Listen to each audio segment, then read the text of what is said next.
Welcome to Friday Beyond Spotlights, where we invite leading minds and game changers with incomparable experience and unique knowledge to come on our light-hearted yet informative show. We aim to help business leaders and the wider community gain insights, grasp opportunities, see behind and beyond spotlights, so we can get the full picture, dream bigger, and achieve more together. I'm your host for this episode.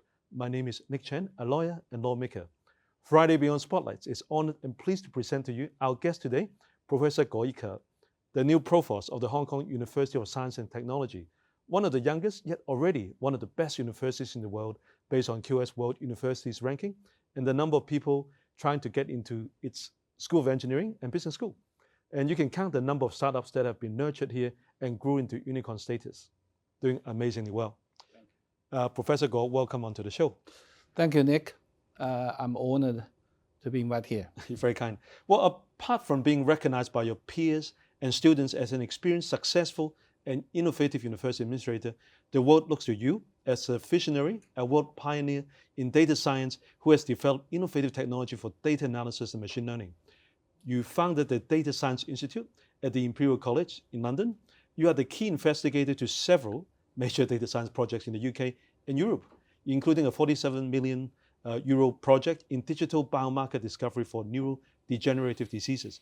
Professor Guo, as one of the leaders in the data science and artificial intelligence field, can you share with us your take on when we will reach singularity? What kind of world would that be in your view? Right, thank you. Singularity, the term is used by many futurists to mention about our future. When the technology develops exponentially, and when we reach the point, and the system cannot be controlled anymore. So the particular technology people refer to is AI. So people worried, right? And particularly Dr. Kurzweil from Google. And he actually mentioned that he published a book on this subject. So basically, in his view, right, the human machine, the AI machine, will be developed so fast, will be so intelligent, it will be recursively improve themselves. So the machine become more clever. Clever machine will make a more clever machine. At that point, right, machine will exceed our human control. So therefore, we may reach the point our human civilization may be severely damaged, maybe disappear even. So that is his definition. But I think, you know, in my personal opinion, I'm an AI guy, I'm also optimistic. And I really feel, right, this view have a problem. When the machine develop, our human develop too. And it's human who made the machine. So you will say, machine can invent themselves, but okay, this machine is made by us. So what is important is not worry too much about the machine can create themselves out of human control. What is most important thing, in my opinion, is try to make a machine and human can communicate. Right. So we want to make the machine can understand human, vice versa. Human have to understand the machine. When you reach the mutual understanding, human will have the chance to develop so-called human compatible AI. So the key point is when we develop AI, our objective is beneficial to human being. That's my personal view. So I'm very optimistic. Yeah, that's great. Professor Guo, you've won many awards, published over 250 publications, and have a proven track record in AI development, researching in data mining for large-scale scientific applications, including distributed data mining methods, machine learning, informatics, systems for biology, chemistry, geophysics, healthcare, environment, all sorts of things. Professor Guo, is AI good or evil? How would it feature in the fourth industrial revolution? And what does it mean for us to embrace this in the new world? In my view, artificial intelligence is one of the most amazing human technical advance in our human civilization. So it's definitely good. It's definitely not evil. Right. right? I agree. But of course, any technology can be put into evil use. But that's different story. Right. The technology itself is amazing. It's a wonderful achievement. And I think according to the World Economic Forum, right, we are in the fourth industrial revolution. The first revolution is about water power and for mechanized production. The second revolution is electricity. The third one is information technology for automation. The fourth one is the digitalization of everything. So the great thing now is we have the chance to actually break up the boundary between the physicals and also the cognitions as well as the biology. So the human mind, the biology, physics all mixed together. So people sometimes call the metaverse. Right. And it's really talking about the information world, right, the virtual world and the real world mixed together. It's never happened before. So this is really the future. Machine will have the intelligence. Machine can communicate with the human. Human intelligence and machine intelligence may not be the same, but they can communicate. They can appreciate each other, enjoy each other. That will be the different world. Well, as we embrace the opportunities by AI developments, address the potential ethical challenges such as AI profiling, discrimination, how can we, Hong Kong, move forward as one of the leading smart cities? How should businesses and young people grow with AI developments and the fourth industrial revolution in the Hong Kong SAR? I think Hong Kong has its uniqueness if we talk about technical innovation. Yep. Now, we are now in Hong Kong University of Science Technology, one of the leading science universities in the world. Taking this university as an example, this university has an amazing achievement in its 30 years history. It made 9 unicorns, 5 IPOs, 11 companies, over $1 billion. Wow.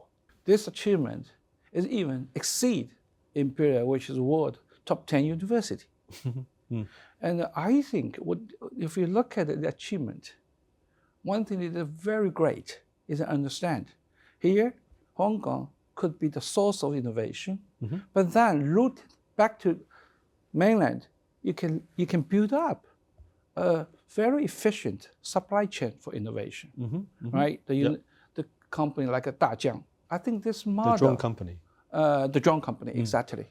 We can make the innovation here and using our advantage to face the world market, but also use our great advantage to China as a production base, mainland China as a production base. Yes. This achievement, this opportunity is hard to find. So I really hope Hong Kong can do well. Are there areas under the National 14th Five-Year Plan that you think the university could play more of a role of, or Hong Kong can step up and play more of a role of? One of involvement I actually have now in Hong Kong is leading a scene-based research project with a $52 million for machine and human co-creation of artwork, range from the music, paintings, and all performance art. So this is, I think, China can lead a lot in this area. Yes. Another area I think, which is in the 14th 50 years project mentioned seriously, is intellectual property exchange. Yes, IP trading hub. IP trading hub. Yes. I mean, Nick, you have been the chairman of the KT committee of this university, and you did a lot of great work on technical transfer. I think this university can be a leading player in building the IP trading center. This could be one of the first, right, in the world. What is the next frontier for AI? The other area I think is a very rapid developing is the AI for art, in my opinion, because we are now touched the point of the human creativity. We want the machine not only can mimic, but the machine can create. So this is something which is very unique to human. Yes. But we want AI to learn. Yes. So this is also amazing development. And I actually very happy to see many technical advances is made in Hong Kong, in China along this direction. And this will be a quite amazing area too. Professor Guo, what advice would you give to young people who want to become experts in AI and contribute to scientific discoveries, the industry, and the wider community?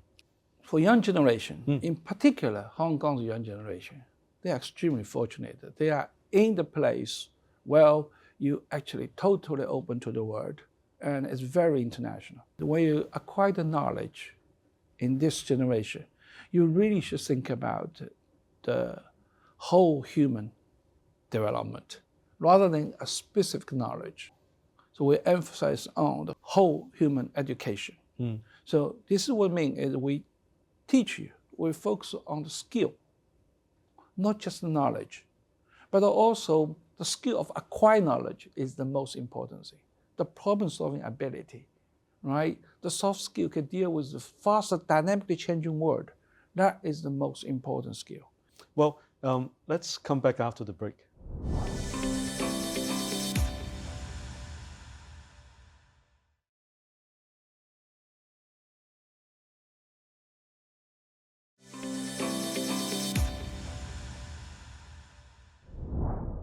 Welcome back to Friday Beyond Spotlights. We have with us today Professor Guo Yike. Prior to joining Hong Kong UST as the new provost, Professor has landed a vice president role in another university in Hong Kong, leading their research and development efforts. But before that, he has invested 33 years of his life researching, teaching, and guiding generations of young scientists, inventors, entrepreneurs at the Imperial College of London, where he founded the Data Science Institute. When President Xi visited UK in 2015, he made a special trip to visit Professor Guo in Imperial College, where he did a special presentation. I wonder if this meeting have contributed to you coming back to China in Hong Kong. Who is Professor Guo behind Spotlight? Who or what defining moments in his life shaped him into who he is today? Let's learn more about his motto and ambition. In this show and tell segment, we shall go behind and beyond glaring spotlights. As our special guest today, Professor Guo, will show us an item that has a special meaning, significance, shaping him into who he is today, showing his fierce lion rock spirit, and how maybe we could travel back in time and journey with Professor Guo through some special moments in what shaped him and made him who he is today. Professor Guo, did you bring that special item, and can you share with us your story? Nick, this is my special show and tell item. Wow. It's a portrait of Miss Deng Xiaoping. This portrait... You painted it? No, machine painted it. Oh. This is the first machine painted Deng Xiaoping portrait in the world. And this painting, behind the background is Hong Kong. And Deng Xiaoping had never had this photos and no portrait. But this is machine created. Oh, I see. Not just so it's not machine printed only, it's machine created. Machine created. Okay. So machine learned many photos of Deng Xiaoping and the son of the portrait of Deng Xiaoping, and learn the feature, and then create a Deng Xiaoping's portrait. So this is the first machine painted portrait. And we're painting this one for the 25th anniversary of Hong Kong return to China. Very meaningful. Very meaningful. He is the architect of the one country, two system model, which bring Hong Kong to today. So it is well respected by my generation and by the whole Chinese nation. And he is the architect of China reform. And to my generation, right, he actually changed entire life of our generation. So it's very dear to us. We spent about 3 months actually for machine to learn, right before the Deng Xiaoping's birthday, right, 23rd of August, we made it. So I bring this one as my show and tell. But your story, how has it impacted on your life? I'm 60 years old. So when I actually graduated from the middle school, it just China started to reform, 1978. So Deng Xiaoping did one thing, which changed the whole fate of our generation, is to resume the actual university entry, to resume the university entry examination, to resume the highest education, which is interrupted by Cultural Revolution. You would have been otherwise doing... If it's not this, I probably will be a very good farmer. And then I have the chance to went to Tsinghua University to get the best education. Yes. And then China opened the door. I have the chance to go to Imperial to study. And then I become scientist. And then I have the chance to contribute back to my country, back to Hong Kong. So this is exactly because of this man. When you were studying or working, learning overseas, were you, what kind of lifestyle did you lead? I was a first generation of PhD student after Cultural Revolution in Tsinghua University. I was sent by the Chinese government at the time to study in Imperial. And when I go to Imperial, I only have $50 in my pocket. Oof. That's all money I can have. Wow. And the government gave it to me. Not easy. It's not easy at all. Yes. But of course, I don't need to pay the fee, but I need to make my living. So there's a various way I can actually working as a TA so on, but I really want to focus all my energy on study. So I borrow the money actually to study to start my academic career, to do my PhD study. And then I win the European scholarships and support me to carry on. If you ask me, the life as a PhD student is really quite tough. Having been overseas for so long, what caused you to come back to this part of the world to contribute? But when you reach your age, you really think, if you look back whole your life, you think it's time I give back, I return to the country to contribute to the country's development. But I think there's a lot of place to go. Hong Kong is the place, which I studied in Britain for so long, and also I have a very good understanding and the connections with mainland China. So I think here is the place I can contribute a lot. So that's a very simple thinking. So when I have the chance, I just come back. So very quickly, Have you experienced any disasters in your life? How did you get back up from that? At my time, China and UK, the gap in the scientific development and the education is huge. And I only have a very limited time to catch up. So I remember, during the first period time of my studies, right, I went to actually the office every morning around 7:30, and then Still come dark, back, right? very dark, right, and then get back to home around 11. So, and I have no chance to see the sunshine. And to my big surprise, after around 7 months, I remember very vividly, after 7 months of study, one day, I left office at 7:30 to pick up something. Not 7:30, 4:30 in the afternoon. And this is the first time I saw the sunshine. How did that feel? It's hard to describe in words. You feel, wow, it's so wonderful. And I suddenly realized you haven't seen the sunshine for around 7 months. Yeah, you may call this hard work. This maybe you can call this one is really the spirit of overcome any difficulty. You call the lion rock spirit. Right? Yes, the lion rock spirit. Exactly. Yes.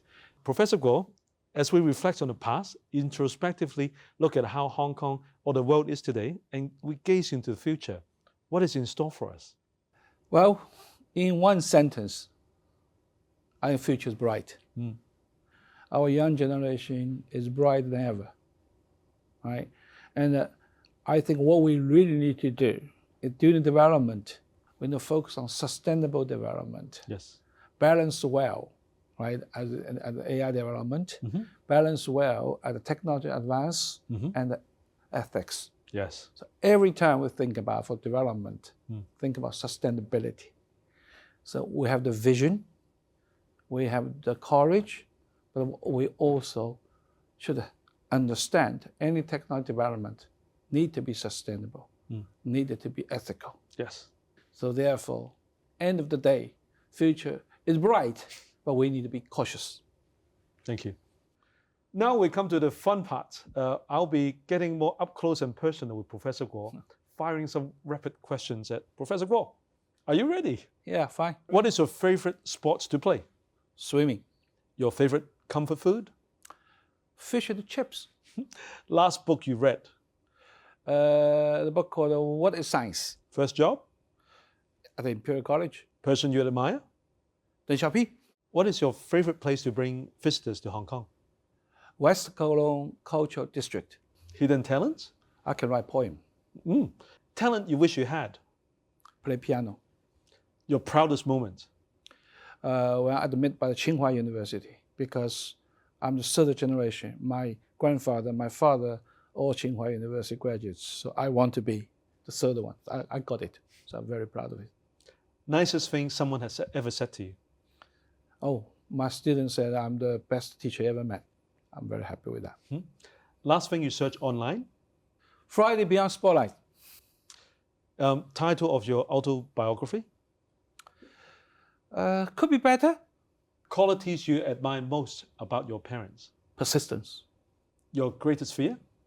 Lost hope. What advice would you give to your younger self?